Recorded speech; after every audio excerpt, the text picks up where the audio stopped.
Bismillahirrahmanirrahim. Assalamualaikum warahmatullahi wabarakatuh.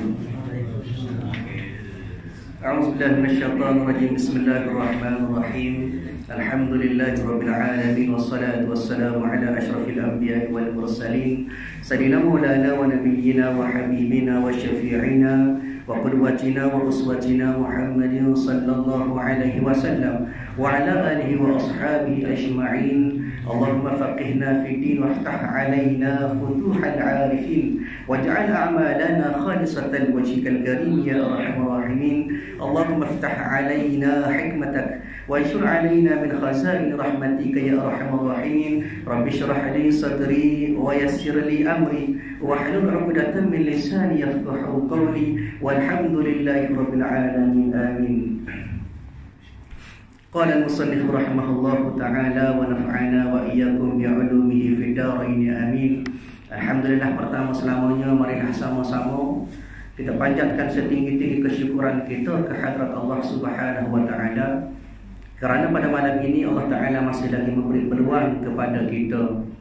Allah taala masih lagi memberikan kepada kita kesempatan, dengan Allah taala juga memberikan kepada kita daripada segala nikmat yang diberikan kepada sekalian hamba-hambanya. Maka atas dasar nikmat itulah pada malam ini sama-sama dapat kita hadir ke rumah Allah Ta'ala ini untuk kita menunaikan ibadat kepada Allah dengan cara kita semayang berjamaah. Kemudian kita berada dalam majlis ilmu yang dikatakan sebagai Raudhatun min Riyadil Jannah, satu taman daripada taman-taman syurga. Mudah-mudahan kehadiran kita pada malam ini menjadi salah satu daripada catatan amalan kita yang dikira sebagai salah satu bekal untuk kita menghadap Allah Subhanahu wa taala pada hari akhirat nanti insya-Allah. Tuan-tuan puan-puan yang dirahmati oleh Allah Subhanahu wa taala, insya-Allah pada malam ini kita akan meneruskan kuliah kita dengan kitab yang kedua. Kalau kuliah yang lepas kita bermula dengan kitab pada bahagian Usuluddin, pada malam ini kita teruskan kitab yang kedua pada bahagian tasawuf. Dua ilmu yang berbeza, dua cabang pendidikan ataupun pengetahuan yang berbeza, tetapi merupakan salah satu juga daripada ilmu-ilmu fardu ain yang wajib bagi kita semua sebagai mukallaf untuk tahu. Bukan sekadar kita baca buku kedai, bukan sekadar kita tengok YouTube. Terkadang ada ilmu yang kita dapat, tetapi keberkatan lebih bila mana kita menghadap. Kita boleh tengok tulisan-tulisan, karangan daripada para ulama yang dirahmati oleh Allah Subhanahu wa taala. Seterusnya memberikan kepada kita ilmu yang benar-benar Allah taala nak, yang akan dipersoalkan kepada kita semua pada hari akhirat nanti. Tuan-tuan puan-puan yang dirahmati Allah, kitab penawar bagi hati, itulah nama kitab ataupun judul kitab kita pada malam ini, yang membicarakan tentang ilmu tasawuf. Sebagaimana telah pun saya huraikan pada kuliah yang lepas, pada 3 cabang ilmu. Pada kuliah yang lepas telah kita hurai dengan panjang lebar berkenaan dengan perintis ataupun yang dikatakan sebagai mujtahid mutlak, orang-orang yang dikatakan membawa aliran ahli sunnah wal jamaah pada bahagian Usuluddin. Maka pada malam ini kita berkenalan juga dengan orang-orang yang bertanggungjawab memperkenalkan aliran tasawuf pada zaman ataupun pada kurun yang ketiga, bertepatan dengan hadis yang telah kita huraikan pada kuliah yang lepas. Tuan-tuan puan-puan yang dirahmati Allah, kitab penawar bagi hati membincangkan tentang ilmu tasawuf. Bila sebut ilmu tasawuf, maka juga dinamakan sebagai ilmu penyucian hati, juga disebut sebagai ilmu akhlak. Benda yang sama, benda yang serupa, membicarakan bagaimana kita nak menyucikan hati untuk kita menghampirkan diri kita kepada Allah Ta'ala. Seterusnya kita berada pada tariq ataupun jalan yang dikatakan sebagai menuju ke hadratillah. Dalam bidang tasawuf biasa kita dengar orang panggil sebagai suluk. Juga merupakan jalan untuk kita menuju ke hadratillah. Begitu juga dalam proses kita menyucikan hati kita, maka merupakan orang kata sebagai awal-awal cara kita nak berada pada jalan thariqah tasawuf. Dia maknanya kita belajar tasawuf asasnya ialah kita menyucikan hati. Sebagaimana Rasulullah SAW dibawa kepada kita, dihantar kepada kita akan Rasulullah SAW, sebagaimana hadis Nabi sebut macam mana? Daripada Abu Hurairah radhiyallahu anhu, kata Nabi SAW, innama bu'istu liutammima salihal akhlak. Setengah hadis mengatakan bahawa innama bu'istu liutammima makarimal akhlak, kata Nabi. Nabi kata macam mana? Kata Nabi SAW, Nabi kata sesungguhnya tidak aku diutuskan oleh Allah Ta'ala kecuali untuk menyempurnakan kebaikan akhlak. Di mana bermulanya akhlak? Tidak lain tidak bukan daripada hati kita. Situ punca akhlak. Daripada hati, maka hatilah yang akan membentuk anggota-anggota dengan perilaku yang baik. Juga dikatakan sebagai sifatum mahmudah, sifat-sifat kepujian yang akan dizahirkan ataupun dipamerkan melalui anggota. Asasnya bermula daripada hati. Kita melihat satu lagi hadis Nabi SAW, kata Nabi daripada An-Nu'man bin Bashir radhiyallahu anhu, satu ketika Nabi Muhammad SAW bersabda, kata Nabi, ala wa inna fil jasadi mudghah idza saluhat saluhal jasadu kulluh wa idza fasadat fasadal jasadu kulluh ala wahyal qalbu. Kata Nabi SAW, Nabi kata, ingatlah bahawasanya dalam tubuh kita, pada jasad kita akan ada segumpal daging. Maka jika ia baik, baiklah seluruh jasad, seluruh anggota kita. Manakala jika ia rosak, maka rosaklah seluruh anggota jasad kita. Maka ketahuilah bahawa ia adalah hati, yakni jantung. Hati, kod Melayu, hati. Bahasa Arab, qalbun. Tapi tengah kamus mendefinisikan qalbun sebagai jantung. Ada juga. Tapi secara zahiriah, qalbun ialah jantung, tetapi secara batiniah ataupun insting orang putih sebut dalaman kita, jantung ialah hati kita. Bagaimana kita menjaga ataupun mencorokkan hati? Jika hati rusak, maka rusak berlaku anggota. Kenapa? Kerana tindakan anggota berpunca ataupun berdasarkan kepada pembawakan oleh hati. Kita melihat bahawa pentingnya kita jaga hati. Orang yang pandai jaga hati, orang yang boleh jaga hati, maka dia boleh jaga akhlak dia sebaiknya. Kalau akhlak dia tu tak berapa nak comel, maka jangan kata hati dia bersih. Tapi alhamdulillah kampung ni bagus berlaku, hati comel berlaku, alhamdulillah. Begitu juga kita melihat satu lagi dalil daripada Al-Quranul Karim menceritakan kriteria ataupun ciri-ciri orang-orang yang betul-betul beriman. Kata Allah, disebut bahawasanya Allah Ta'ala berfirman, innamal mu'minuna alladhina idza dzukirallahu wajilat qulubuhum wa idza tuliyat alaihim ayatuhu zadatuhum imana wa ala rabbihim yatawakkalun. Kata Allah, sesungguhnya orang-orang yang beriman itu, kata Allah, ialah mereka bila mana sebut nama Allah. Idza dzukirallah, bila mana disebut nama Allah, wajilat qulubuhum, bergetar hati mereka, rasa takut, rasa bimbang, rasa risau hati mereka. Dia maknanya takut dengan sebenar-benar takut. Dan apabila dibacakan kepada mereka ayat-ayatnya, disebut tentang kekuasaan Allah Ta'ala, maka jadilah mereka bertambah keimanan, dan kepada Tuhan jugalah mereka berserah diri. Maknanya orang yang betul-betul beriman, bila mana sebut Allah, bila sebut tentang Allah, bila sebut nama Allah, bila sebut sifat Allah, maka jadi takut. Bagaimana kita nak membentuk takutnya kita kepada Allah? Tengok kepada hati kita. Orang yang hati sudah gelap, maka orang itu jauh daripada Allah. Tidak ada lagi rasa takut. Nak buat maksiat, tak ada rasa takut. Nak buat dosa kepada Allah Ta'ala, tak ada rasa takut. Kenapa? Kerana hati mereka sudah ditutup oleh zulumat, kegelapan-kegelapan yang terhasil daripada titik-titik dosa, noda kita kepada Allah Subhanahu wa Ta'ala. Ini menunjukkan kepada kita, telah dinyatakan kepada kita dalil-dalil bahawa betapa kita kena jaga hati.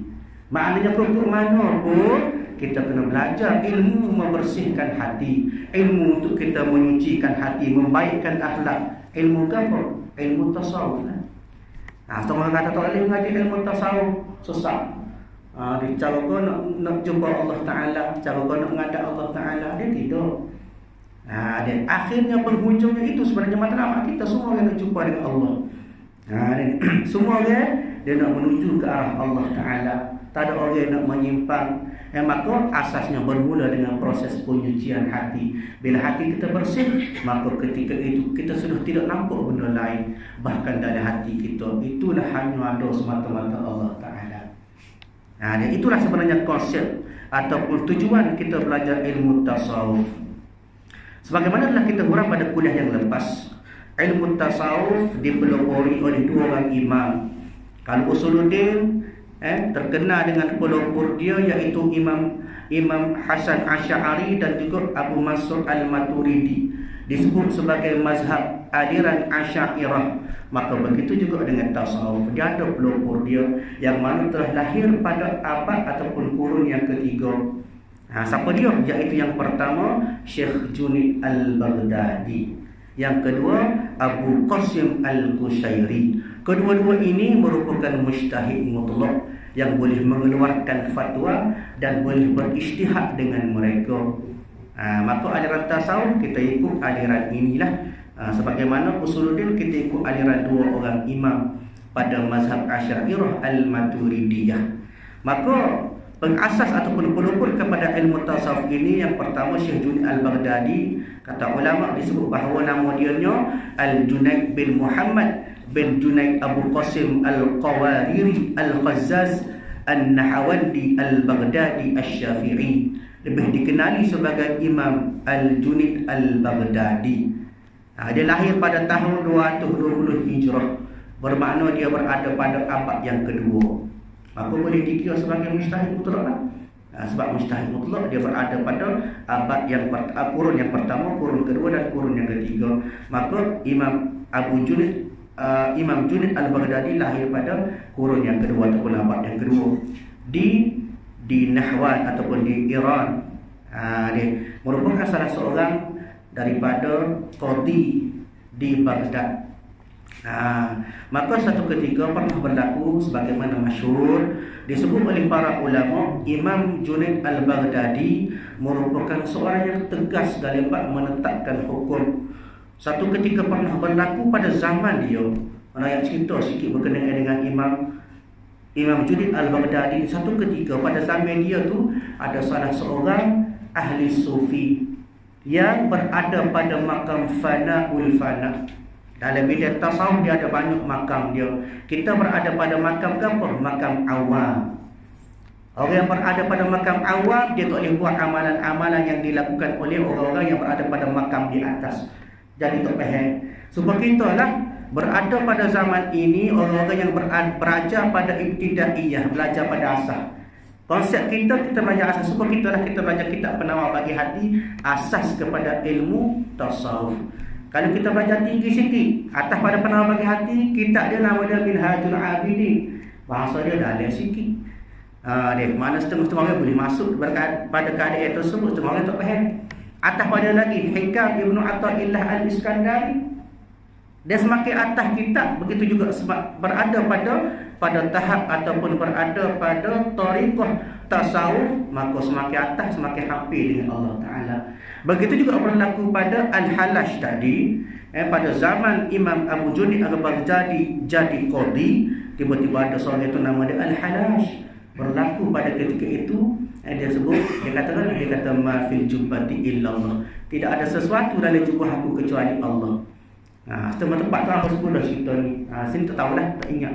Maknanya hubungan dia dengan Allah Ta'ala terlalu rapat sehingga dia rasa dia sentiasa bersama Allah. Hebat dia. Ini sebenarnya tasawuf. Hebat dia. Orang yang berada pada fana'ul fana', tak nampak makhluk sahabat. Dalam hati dia hanya Allah, Allah, Allah, Allah. Kita boleh kata lagu tu tak boleh. Sebab apa? Masa kita berada pada makam awam. Makam awam ni biasa-biasa ya. Tanah ko dengan mah tukar ni. Ni dah orang memang celak betul mata luah. Maknanya kita tertarik Orang-orang tanah tu jubel. Ada di situ sifat kita membeza-bezakan sesuatu. Adapun orang yang berada pada makam fana'ul fana' tak silap. Hak dia naknya Allah Ta'ala. Maka Al-Halaj tadi kerana dia hampir dengan Allah, dia kata ma fil jubbati illallah. Tak ada sesuatu kecuali Allah dalam jubah aku. Maka dipanggil oleh Imam Junid Al-Baghdadi sebagai seorang qadi. Dia panggil.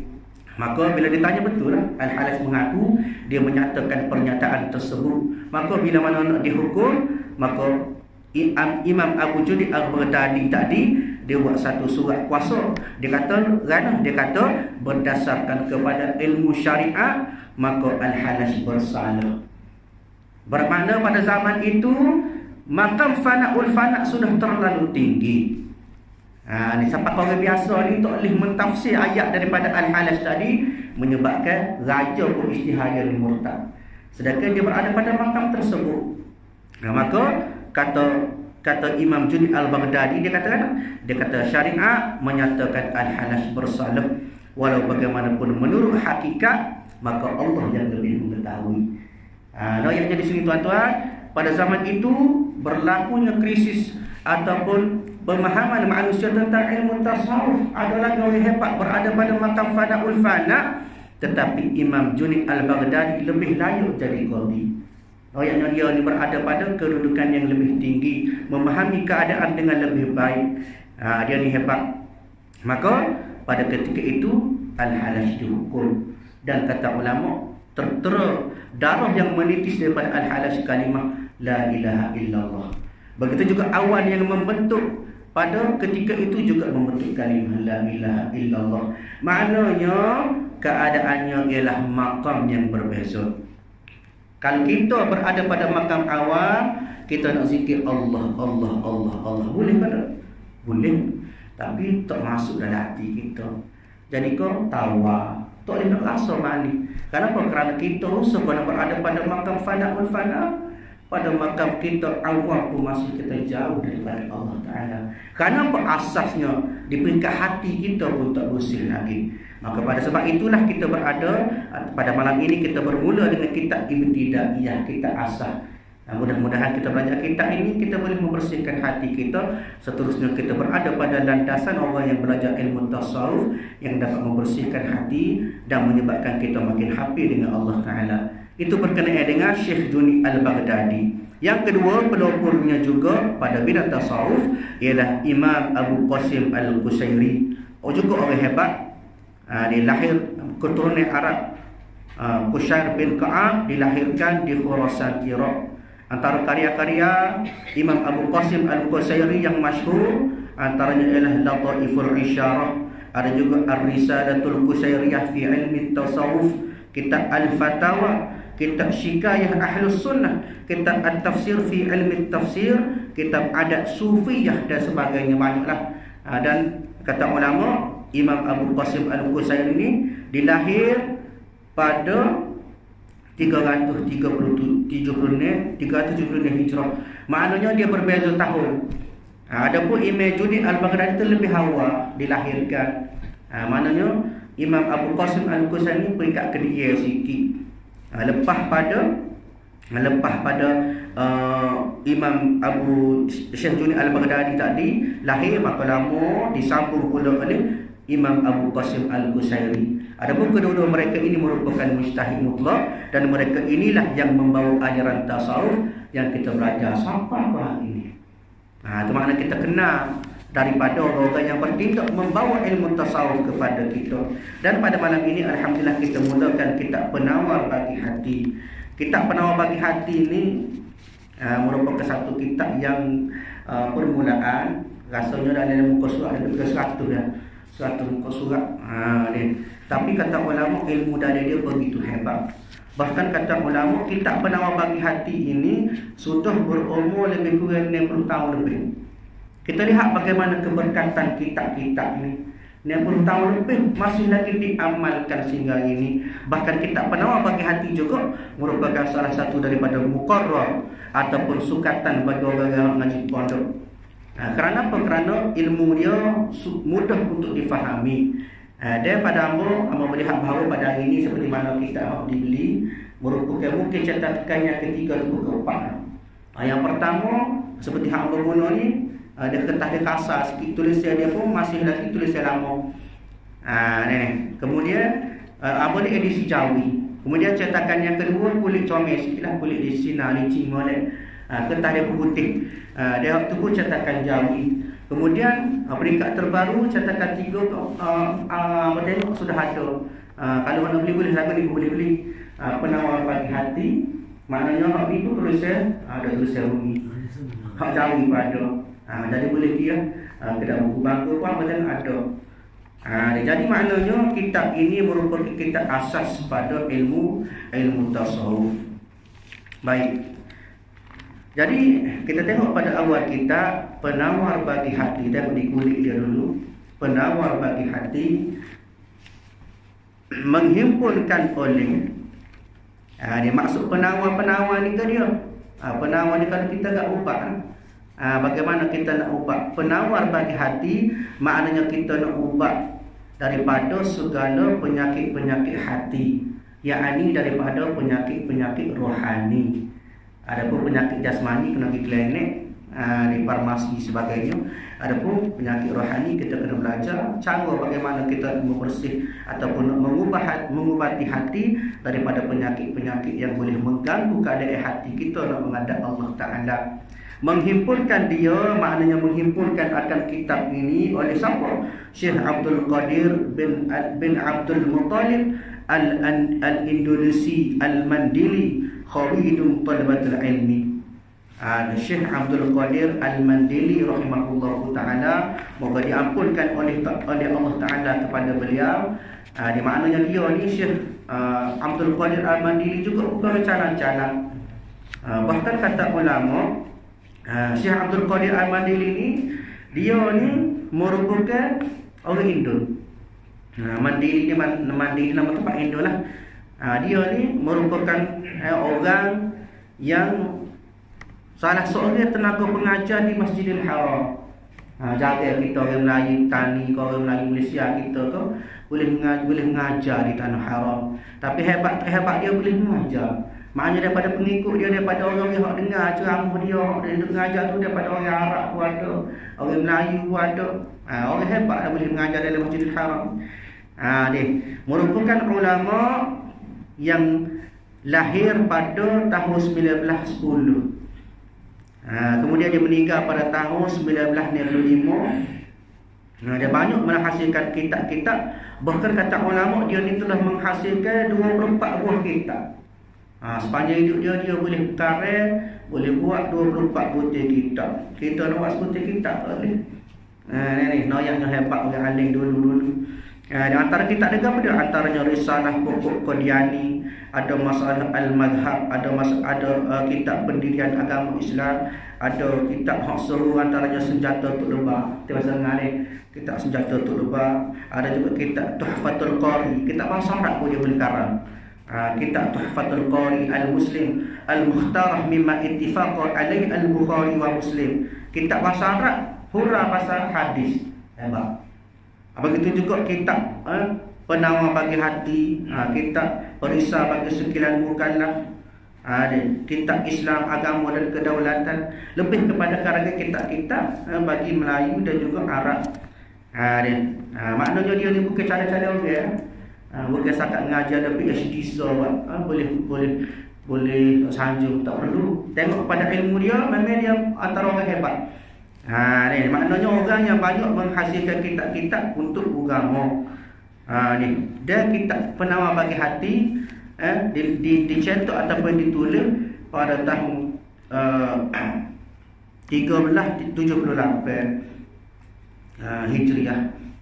Maknanya kira-kira capur pergi mari lebih kurang 65 tahun lah umur kitab dia ni. Baik, jadi mudah-mudahan kita ini memberi pengajaran kepada kita. Sama-sama kita sedekahkan Al-Fatihah kepada Syekh Abdul Qadir Al-Mandili rahimahullahu ta'ala. Al-Fatihah.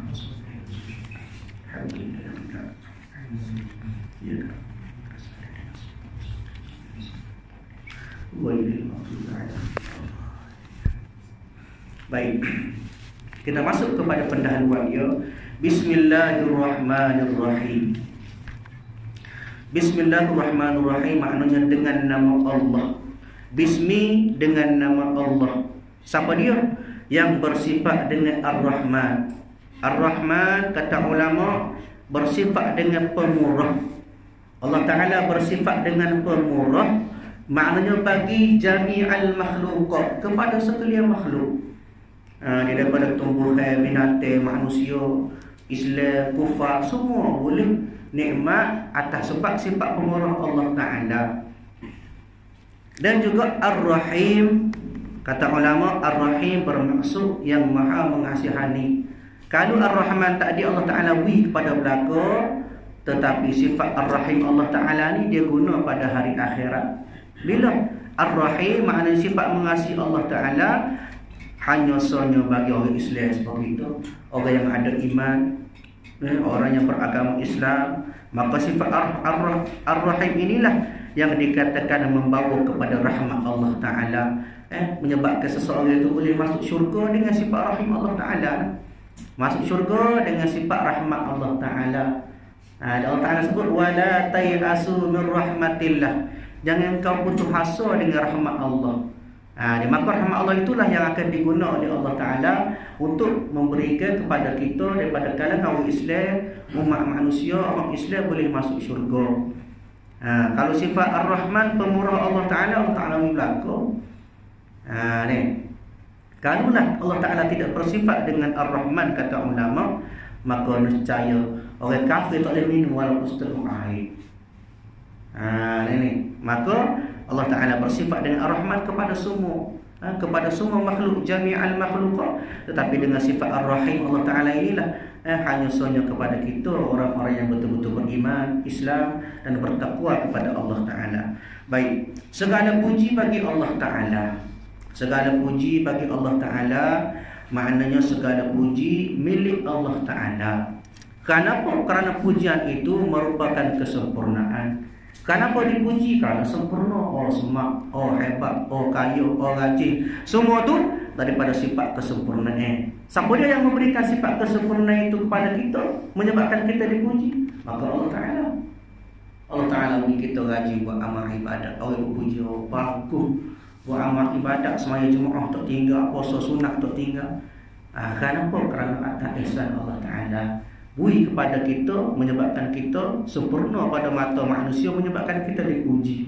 Maka selayaknya alhamdulillah, segala puji itu milik Allah Ta'ala, kena kembali kepada dia. Jangan angkuh dengan pujian. Ni mentah kalau puji telenggok kita, kapur lain lah, kapur ni alhamdulillah bagus belakang. Maknanya tidak ada sifat kita nak mengembalikan pujian kepada Allah, sedangkan hakikatnya kesempurnaan Allah Ta'ala beri kepada kita. Dia maknanya segala puji bagi Allah, maknanya segala puji milik Allah Ta'ala. Siapa dia? Tuhan yang menjadikan ia. Maknanya Tuhan yang menjadikan ia, Tuhan yang menciptakan ia Allah akan jin dan manusia supaya mengerjakan mereka akan ibadah. Allah Ta'ala sebut wa ma khalaqtul jinna wal insa illa liya'budun, kata Allah, tidak aku jadikan manusia dan jin kecuali untuk beribadat kepada aku, kata Allah.